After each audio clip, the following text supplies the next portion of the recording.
저 같은 경우도 이 문제만 해결했더니 매출이 뭐 30% 거마다 다르긴 합니다만 뭐 건기식이든 뭐 성인용품이든 아니면 뭐 강의 시장이든 요새 좀 말이 많습니다만 근데 아무튼 30%뭐 혹은 뭐 200% 혹은 뭐 1000% 이런 식으로 늘어났던 이유는 뭐냐면 기존에는 안 됐었던 거 이거였어요. 다시 말씀드리지만 아무리 좋은 아이템을 가지고 있어도 이걸 사람들이 알도록 하지 않으면 아무 소용이 없다는 거죠.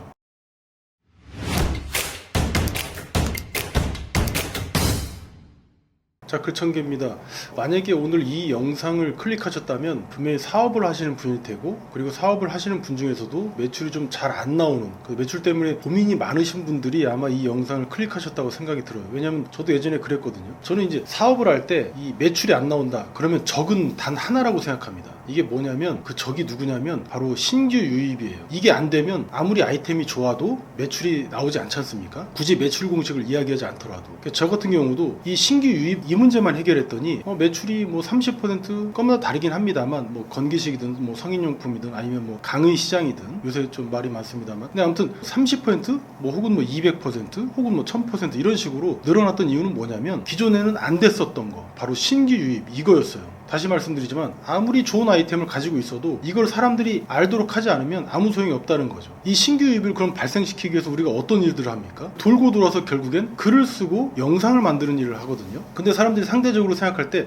둘 다 어려운 일이라고 생각은 하는데 그러면서도 글은 좀 쉽고 그나마도 영상은 글보다 훨씬 어렵다고 생각을 하시더라고요. 그런데 저는 이 둘은 똑같다고 봅니다. 왜냐하면 얘네들은 편집의 힘이라는 게 있어요. 그러니까 최민식 씨도 대배우로서 지금 활동을 하고 계시지 않습니까? 그런데 이분이 유퀴즈에 나와서 하시는 말씀이 한 씬을 찍는데 17번을 찍었다고 하더라고요. 물론 이제 감독의 의도긴 한데 원하는 그 샷이 나올 때까지 중요한 건 이런 대가들도 한 번에 어떤 좋은 영상을 만들어내지 않는다는 거예요. 이 영화라는 것도 뭐 한 씬 이런 것들이 합쳐져서 영화가 된다고 보면 그 한 씬을 만들 때마다 한 번에 끝나는 게 아니라 여러 번 심지어 수십 번 또 막 일주일씩 그 한 씬을 찍기 위해서 이렇게 반복을 한다고 하더라고요. 똑같습니다. 글이랑 영상도 똑같은 게 글도 한 번 써서 끝나는 경우는 없어요. 물론 사업적인 측면에서 말씀을 드리고 있습니다. 가령 우리가 카톡을 할 때도 글이라는 걸 쓰잖아요. 그런데 이렇죠. 뭐 밥 먹을래? 너 약속 시간에 왜 늦었니? 이런 것들은 그냥 뭐 일상적으로 생각 없이 그냥 보내는 거고 그건 사업적인 영역이 아니죠. 근데 다만 우리가 어떤 업무적으로 카톡을 보낸다고 할지 아니면 인간관계의 측면에 들어와 가지고 내가 썸 타는 어떤 분이 계셔. 그럼 이분한테 보낼 때 아무 생각 없이 막 그냥 보낼까요? 친구한테 보내듯이 편하게? 그러지 않겠죠. 한번 쓴 다음에 쓱 이렇게 보겠죠. 그리고 좀 타당하게 좀 바꾸겠죠. 이 똑같습니다. 이게 글이라는 것도 한 번 써본 다음에 한 번을 바꾸든 그러니까 수정이라는 걸 하죠. 한 번을 바꾸든 뭐 세 번을 바꾸든 참고로 제가 오늘 이 영상을 찍었을 때도 여러분들께 이제 오픈을 하는 이유가 한 번에 그런 영상이 나오질 않는다. 물론 나중에 나온 영상이 그렇다고 좋은 영상이냐면 그것도 아니에요. 다만 저도 3번 정도 하나의 영상을 찍기 위해서 3번 정도는 해보고 아닌가? 다시 한번 찍어보고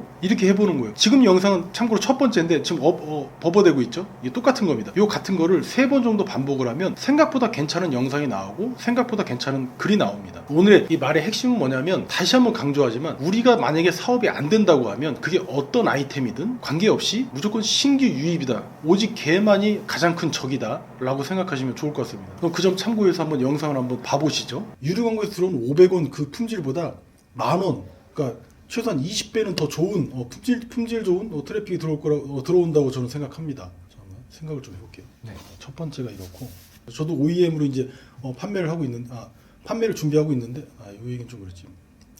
그러니까 건기식 얘기 잘 나왔는데 아무튼 근데 내 이제 제품 상세 페이지든 아니면 이건 됐고 그 조회수 10,000회를 그 오가닉으로 만들어낼 겁니다. 그 유튜브 채널로 만들어낼 거거든요.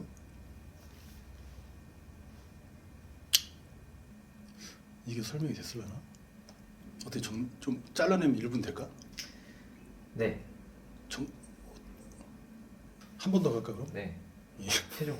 조금 그러니까 오늘은 클로징 대신에 이런 말씀을 드리고 싶어요. 저도 주변에서 많이 들었던 말이고 책에서도 나왔던 표현인데 이게 그렇더라고요. 가장 빨리 포기하는 사람이 뛰어난 사람이래요. 엘리트 코스만 밟았던 사람들. 왜냐면 내가 글을 쓰고 영상을 올렸는데 나는 실은 이 정도 레벨이 되는 사람인데 실제 글이나 영상을 만들어 봤더니 내 수준보다 한참 미달된 결과물들이 나오더라는 거예요. 마찬가지로 최민식이라는 대배우도 몇 번씩 다시 찍듯이 우리도 그저 계속 할 뿐이거든요. 몇 번 더 찍어서 괜찮은 거, 그중에 괜찮은 것 중에서도 잘 따내고 포장하고 편집해서 하나의 작품을 만들어내는 그 과정이거든요. 그럼 반대로 얘기해서 가장 빨리 포기하는 유형이 그렇다고 했다면 또 가장 빠르게 성공하는 유형, 그러니까 포기하지 않는 유형은 누구냐면 용기 있는 사람. 그러니까 내가 현재 내 수준을 자각하고 당장은 처음에는 좀 못나 보이는 글이나 영상이 나온다 하더라도 꾸준히 계속 하는 거예요. 두려워요. 이런 사람들이. 저도 그랬거든요. 되게 두려웠어. 나 이렇게 밉보이면 어떡하지? 바보처럼 보이면 어떡하지? 아무 능력이 없는 사람처럼 비춰지면 어떡하지? 근데 나중에 봤더니 그게 아니더라고요. 이렇게 꾸준히 계속 할 때, 두렵지만 꾸준히 계속 할 때 이 사람들이 가장 지속성이 높은 사람들이고 이런 사람들은 한마디로 용기 있는 사람이라고 하더라고요. 그래서 우리 다 같이 용기 있는 사람이 됐으면 좋겠습니다. 물론 잘하시는 분들 빼고 저처럼 용기가 잘 없는 분들, 지금 막 시작하시는 분들 함께 파이팅 했으면 좋겠습니다.